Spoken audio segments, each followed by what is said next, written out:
Today's daf is Masechta Sanhedrin Daf Chafalef, number 21, and we're starting off on the middle of Daf Chafam Mid Beis. We're going to try to do some catch up today. Middle of Daf Chafam Mid Beis. Tanya. Okay, Tanya, it's on the screen. Tanya, Reb Leza Omer. Reb Leza said, we're talking about the time in Sefer Shmuel when the Jewish people were asking for a king. So did they do correctly? I mean, the Torah tells you that one day you're going to ask me to put on a king, and the Torah gives you laws about what a king could do, then how many wives he should marry, and et cetera, et cetera. But was that what did the Jewish people at that time ask for a king correctly, nicely? Tanya, we learned to the Brayser. Blezer says the Kenish Shebador Kahoigin Sha'alu. The elders of that generation in Shmuel were asked Shmuel to appoint the king. They were appropriate, Shnema, because their goal of having a king was Tnu Lanu Melech L'Shaftenu. We want we want a king to judge us correctly. Aval Ameoretz, but the ignorant people of that generation, Shbehem Kilkul, they made a mistake. Shnema. The point was that they wanted to have a king like every nation of the world has a king, and they want that king to be a leader in war, and lessen we should have somebody who can lead us into war, and lessen our reliance on, so to speak, the Eibishter. So those people didn't ask appropriately for a king. Anyway, we know that Shmuel acquiesced for a king and appointed Shaul Melech. Tanya, we learned in the Brayser, Rabbi Yossi said, Sholosh mitzvahs nistavi Yisrael b'chinyasasan la'aretz. There were 3 mitzvahs the Jewish people were commanded upon entering Eretz Yisrael. Lahamid lahem melech. So one of them was that they should appoint a king. Lahach razari shalom, and to get rid of the offspring of Amalek. Livnis lahem beis bechira, and to build a beis hamikdash. Says the Gemara, Ve'enu yadei, I never knew ezemem tchila. What should they do first? Kshu oimek yod al keis kol melcham al shem ba'amalek. Have a oimer lahamid lahem melech tchila. That the idea was that they should first have set up the throne of God, which is another way of saying appoint a king, and then do the war against the Amalek. So Case Ka, the chair of God, is referring to a king. So first the chair of God gets taken care of, and then they go to war against Amalek. I still do not know. Should they destroy Amalek first or build a base of English? What the pasuk says, the Torah tells you that when you finally in Israel and you get rid of all your enemies, then go build a base of Migdash. So we see from there, that first you have to destroy the offspring of Amalek and then build a base of Migdash. It says the same idea by David HaMelech. When David was at home at ease and he had no enemies, then he thought to himself, I'm sitting in a cedar house and there is no place for God. Let's go build a base of Migdash. Now we talk about a little bit about Shlomo HaMelech, and the sad story about Shlomo HaMelech, means success, so to speak, went to his ego, whatever, and therefore throughout his career he declined in stature. So Rish Lakish says, "B'tchila malach Shlomo al yonim." In the beginning, when Shlomo took the office of kingdom at age 13, he was a king over even the angels in heaven. Shnema v'yeshiv Shlomo al kisei Hashem. At the end, he was only ruler over people only on planet Earth. He ruled from the entire overseas, from Tifsach to Aza.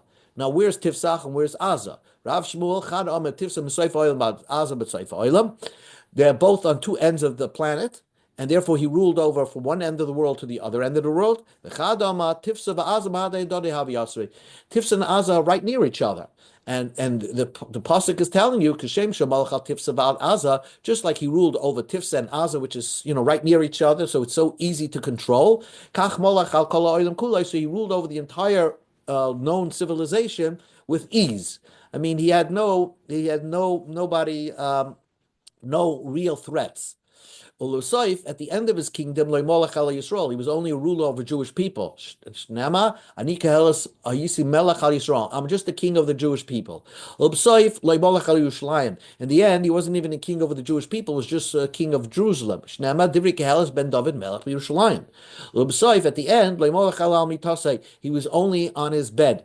Shnema, Ina Mitasei Shleime. Shleime could only control his bed. Ulusaif, Loimolech al Matlei. At the end, he was only a ruler over a stick. My stick was my only possessions that I had. And Rav of Shmuel, Chadam Maklev, Chadam Gudai. Some said it was just a stick, and some it's referring to a stick, and some say it refers to his water canteen or his his coat. Either way, he was a poor man basically. So the question is, Hadar or loy hadar? Did Shlomo Melech ever return back to political power again or not? Rav Shmuel Chadam Hadar, v'Chadam loy hadar. One said he did return. So another one said he did not return. Mandam loy hadar, the one that said that Shlomo Melech never came back to power. So Melech, he started off as a king, v'hedyet, he ended up as a commoner. He did actually come out to become a king. First, he was a melech, he was a king. Then he became, for a period of time, a commoner. Umelech, then he became a king, and he died as a king. Lahavdil, Trump, whatever. But anyway, that's the story of Shlomo Melech. Paritz leilasis leiderech. The Mishnah said that a king has a right to breach your property, to make a pathway so he can get to his property. He could eminent domain, basically. Tanur Rabbanan. We learned in the Brisa, in a war, Oitzes Malachim, wherever we conquer of the treasury belonging to other kings, Lamelech belong to the king. Ushar Biza and other spoils that we get, Shaboizes we gather through war. So then you have to split it. Mechsel Lamelech, half go to the king, Mechselam, half go to the people. Amalei Rabbi Lavdimi, Rabbi said to Rabdimi, V'amri le Ravachi, and others say Ravachi. Bishlam, I understand very well. Oitzes Malachim Lamlachim. The treasurers of the king, let's see, his private garage and all the treasury, his private artwork, that belongs to the king. Archa de Milsa, that's the way it is. The king takes over the other king's possessions during a war. How do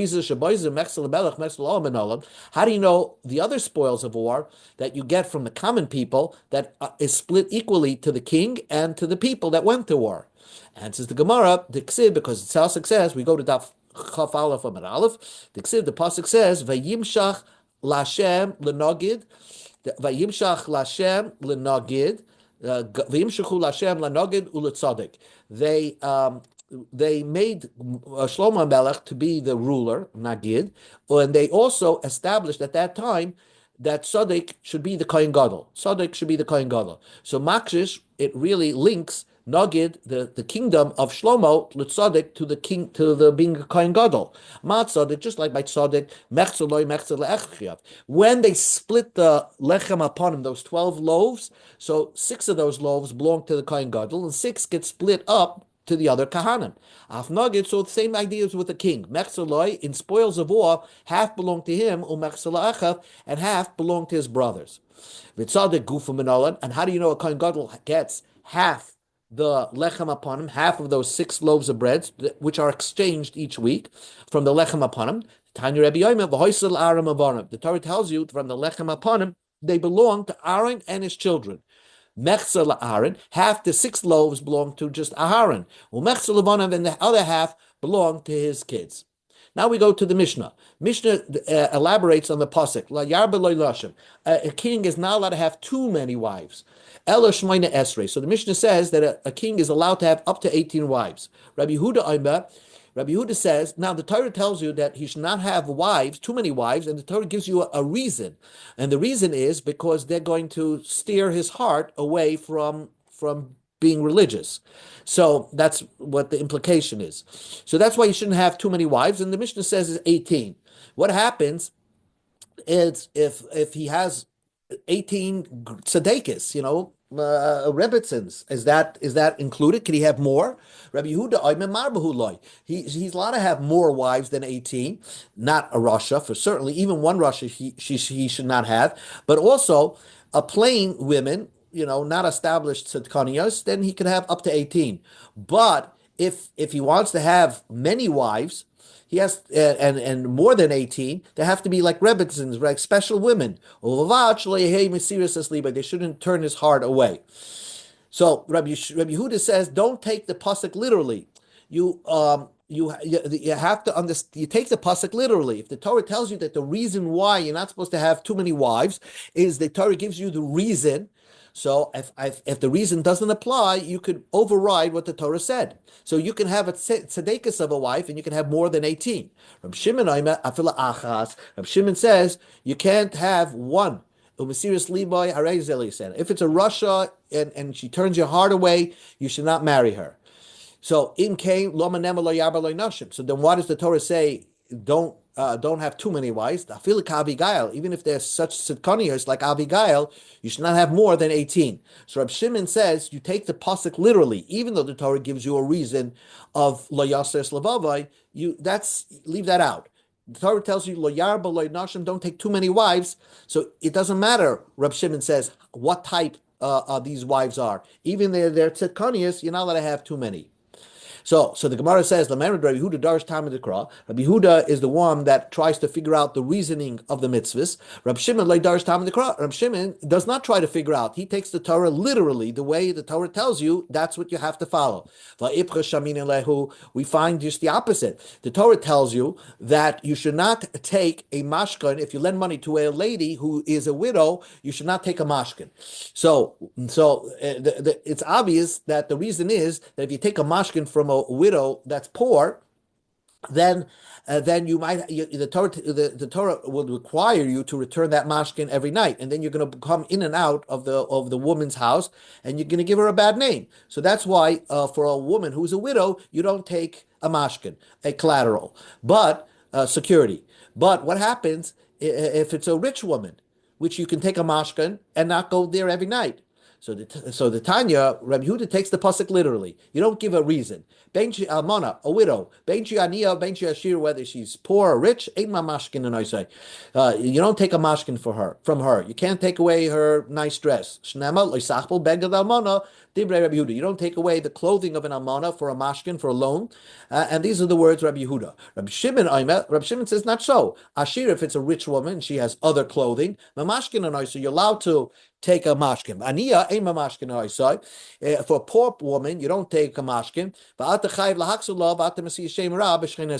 And you have to return it, and you're going to give her a bad name amongst her neighbors. Wait, Vamina might come on. We tried to explain what does Rab Shimon mean. You just told me for a poor widow, you're not supposed to take a mashkin, and then it says you have to return it. So hachi kama if we allowed you to return it, you would have to return it. And then you're going to give her a bad name amongst her neighbors. So it's Rabbi Shimon who loosens up the restrictions of the pasuk, because he says that the Torah was only talking about a poor almana, but a rich almana you're allowed to take a mashkin for. So Alma, we see from this brisa just the opposite of our Mishnah. Rabbi Yehuda lo darish Talmud Bavli. Rabbi Yehuda doesn't try to figure out the reason of mitzvahs. He takes the pasuk literally. Rabbi Shimon darish Talmud Bavli, and Rabbi Shimon does try to find the reason for the pasuk, and therefore his halacha conclusion is different. So answers the Gemara, Bi Alma, really all over Rabbi Yehuda loy darish Talmud Bavli. Rabbi Yehuda will not darshan the reason of the pasuk.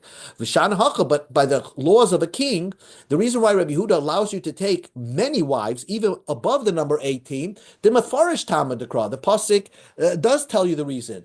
When the Torah does not tell you the reason, the default is don't try to figure out the reason. But if the Torah tells you the reason, so then you follow the reason of the Torah. Torah tells you that the reason why you shouldn't have many wives, so they shouldn't turn his heart away. But if she has a tzedekis of a wife, righteous women, he could take more than 18. Rab Shimon Amalach, Rab Shimon would say, all over we try to figure out the reason of the pasuk. The Torah, the default is that you always try to figure out the reason of the pasuk. So the Torah did not have to tell you the reason here. So, I would say on my own that the reason why you shouldn't take too many wives is because there's lo yaser. Lo yaser lamali. Then why did the Torah tell you not to take too many wives? Why did the Torah tell you that the reason for not taking too many wives is so they shouldn't stray his heart away? But I know that from logic. So the Torah is telling you, seriously by the Torah is telling you even one wife who is a Rashanta, he should not marry her. So when did the Torah say don't take too many wives? The Torah is very strict about it. That even if you take 18 Rebbitzins, like Avigail, he shouldn't take more than 18. Says the Gemara, Hani Shmoyne Esrei Munolan. Where did the Chachamim come up with this idea of 18 wives? Where did the number come up? The answer is it's really from the Navi. The Ksiv Pasuk says, "Vayivoldu l'David banim b'Chevron." David HaMelech had children in Chevron, and the Torah saw 6 different children that he had from 6 different wives. Vahi b'choyre Amnon lachinoim hazre'elis mishneo kil of la'Abigail eishes novel. HaKarmeli, Vashlishi Avshalom ben Macha, Ravi Adoniah ben Chagis, Vachamishi Shvatoy ben Avital, Vashishi Yisraam le'egla Eshes David. So it lists you the children and their wives. One of his wives name was Egla. Anyway, Ela Yuldul David bechevron. These 6 children were born from 6 different wives in Chevron. The Karmelei Navi, and the Navi told David HaMelech, Imaat v'sifilcho kahein v'cheina. If this is too little for you, you had a right to take this like these, and like these. That means that the Navi is telling you could have taken 6 more, Kahena Shis, the Kahena and another 6 more. 6 times 6 plus 6 is 18. Then you have 18. Maskif Laravina, how do you know what it should be Kahena like these 6? Ema Kahena would make it Tarti Sari, would make it 12. And then it's cumulative. You double it each time. V'chahena eser ma'aboy. And Tanya Namihachi, there's a brisa, there is an opinion that held, you're allowed to take 24. So there's another opinion. Laman de Darsh Vav, if they add a Vav, so then you double the 24, Abon Shmoina Hava, you're allowed to take 48. Tanya Namihachi, so there is a machlekes in the brises. Our Mishnah seems to say 18, but there are 2 brises that say a king could take 24 wives, and another brisa that says that he could even take up to 48 wives. But what was the reason how our Tana learned the pasuk? When the Navi was telling you you can take like these and like these, it was linking the new these like the one he took already, which was 6. So you can take another 6 and another 6, which is 18. Says the Gemara, how could you say he had 6 wives? Vohave Michal, he had a 7th wife called Michal. Amarav, Rav said Egla, the wife Egla, which we highlighted over here, Egla is the calf is Michal. V'lama nikra shma Egla. Why did she call this wife Egla? Why do you call Michal Egla? Shechiviva oval ke Egla. I'm not sure. She was most beloved to him like a calf. Like sometimes you call a beloved person Shefela. So in my family, so he called his wife Egla. So the Tanakh uses the nickname that David HaMelech called his wife Micha, but really he only had 6 wives. The pasuk says Shimshon also called his wife Luli Charashim Egla. See, Shimshon also called his wife my calf. Says the Gemara, another question. So Yisrael, the Tanakh says, was the son of Egla. Says the Gemara, did Michal have any children? Michal saw David HaMelech dancing in the Tanakh before making a whole Rakida around the Orain as it was being brought back to the Mishkan, and this was a shame. And because she looked at David HaMelech as making it as in a derogatory way, the Tanakh says she never merited to have children. She never had any children until the day she died. Rav Chizda modifies it. She didn't have, till the day she died, she didn't have a child. But the day she died, she actually gave birth and then died. That's what Rav Chizda originally said. Like it was often that you died during childbirth. So the Gemara says that's impossible. Michde, let us see. When do we see that Michal is having children? Yisrael was in Chevron, like the pasuk says. Vayivoldu bechevron. the Chevron, and he had this Yisrael. When was the curse that she was not going to have children? That happened much later in David when David moved to Jerusalem. Michal Bashal was looking by the window. He was dancing and making all these funny movements, and this was derogatory in her mind, and therefore she got the curse, so to speak, that she was not going to have any children. She got what she deserved. So how could you square off the pasuk? Did she not have children? She really did have children until Jerusalem. She didn't have any more children. Says the Gemara, okay, so we just got through saying that David HaMelech only had 18 wives. But the pasuk says, he took more women. He got married again. And so the Gemara, yes, also to get to the number 18, but he never took more than 18.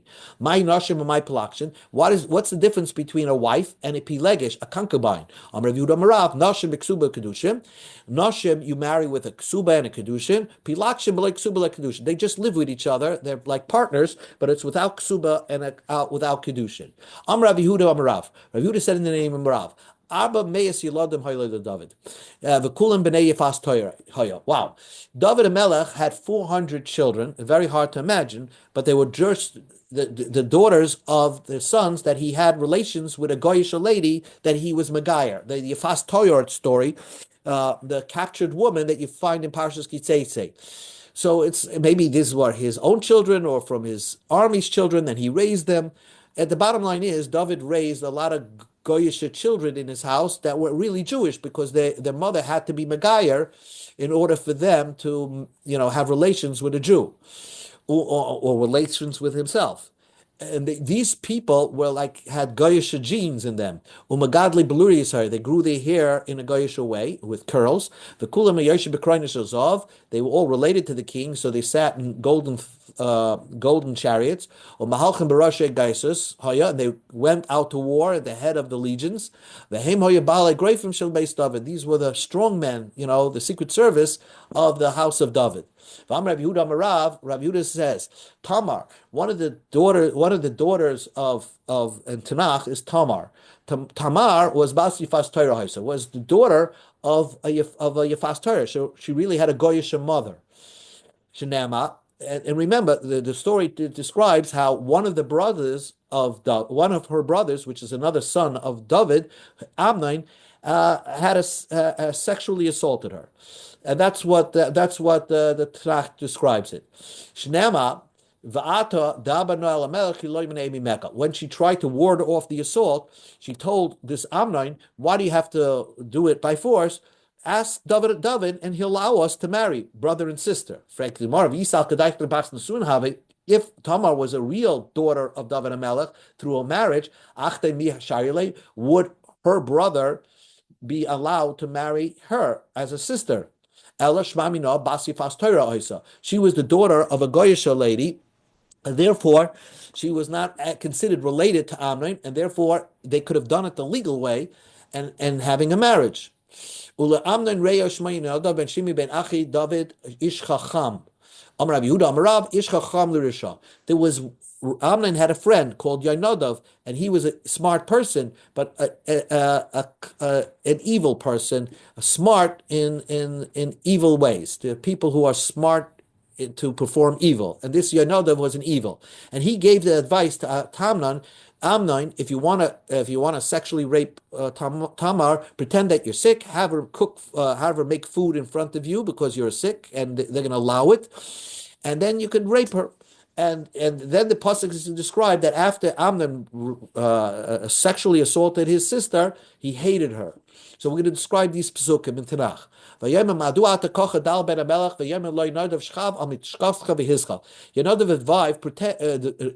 advised Amnon to pretend that he is sick. Ad v'asus la'ines abirya. She had to make before him the food. V'ticha chamashes v'tzitzek lefonav. Amar Rav Yehuda Marav she'asus la'minitigan. She fried the food right in front of him, like they do in like the hibachi restaurant. So she was serving her brother, who claimed the brothers pretended that he was sick, and she became his like helpmaid, making him food.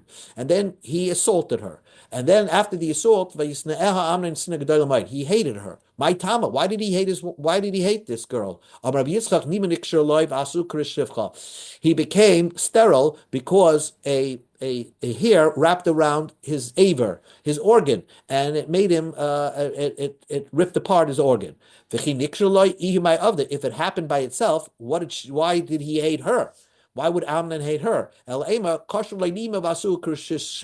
She tied a hair from her body around his organ and actually, caused damage by his organ, which made him sterile. Says the Gemara, Aini, how could she have had a hair by a pubic hair? A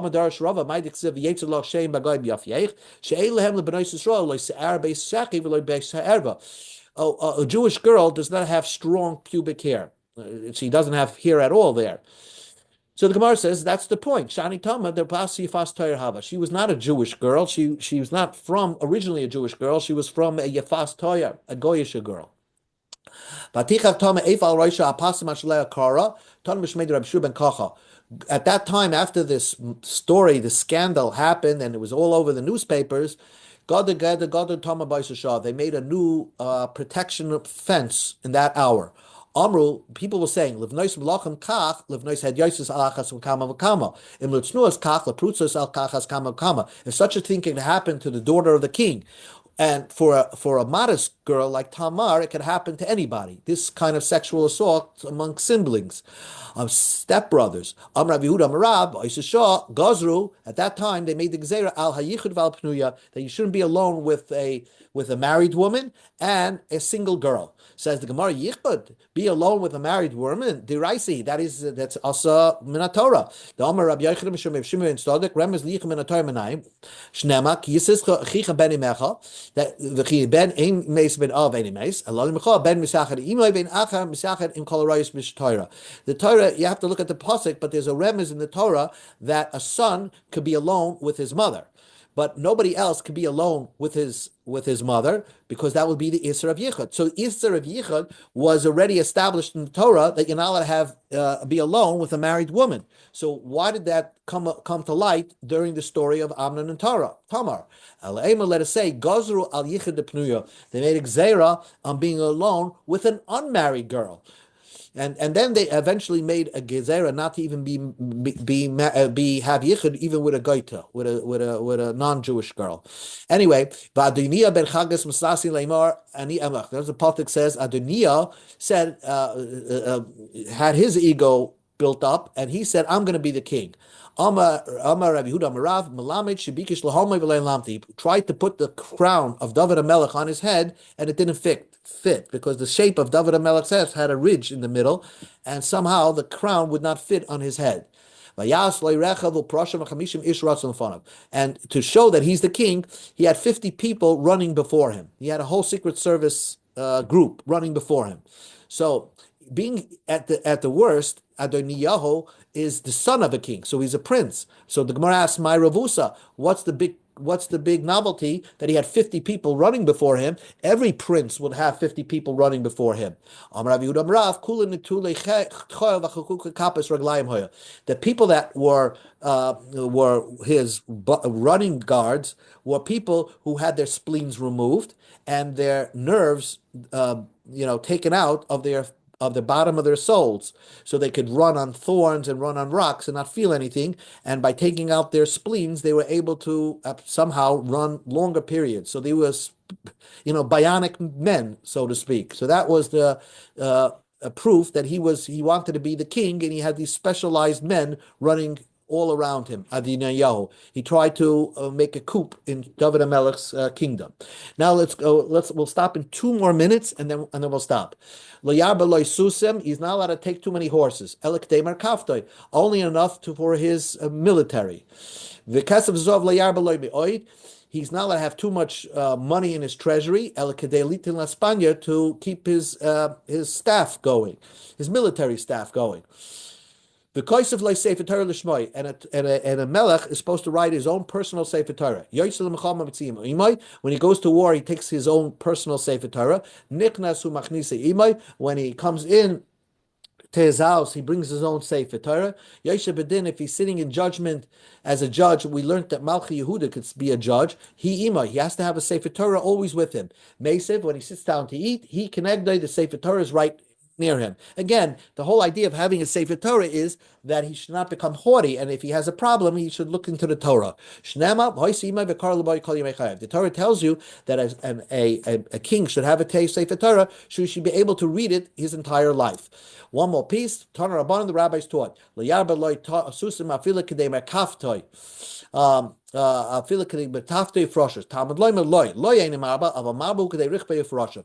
allowed to have a lot of horses, but if he's having horses for his military chariots, then he can't have a lot of horses personal for himself, but he's allowed to have take horses for his military chariots. Homani mekayim susim abatlonim. He's not allowed to have horses just hanging around stables to show his own personal stables to show that he's a wealthy person.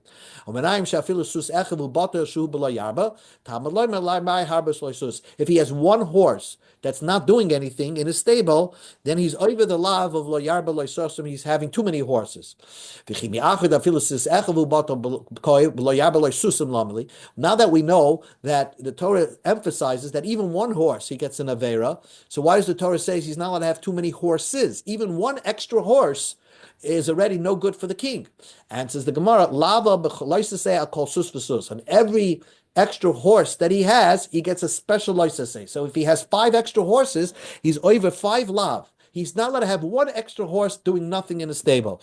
Lahavdil, like you have a big king and he has a garage full of old cars. He's not allowed to have that. Our Jewish king is not allowed to even have one extra horse.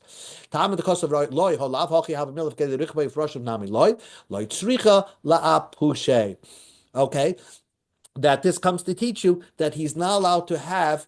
Okay, we'll stop over here. That means the Torah is emphasizing that I would think that certainly he would allow to have staff his army with horses, but I would think he has to be modest. He shouldn't overorder for his staff. So the Torah tells you for himself, he has to be modest. But for his staff and his military, he has to be over order, and there's nothing wrong with that. So that people in the military shouldn't find themselves short, missing horses during a war. So he's allowed to over order horses, but personally, he's not allowed to have one extra horse. Okay, we'll stop over here.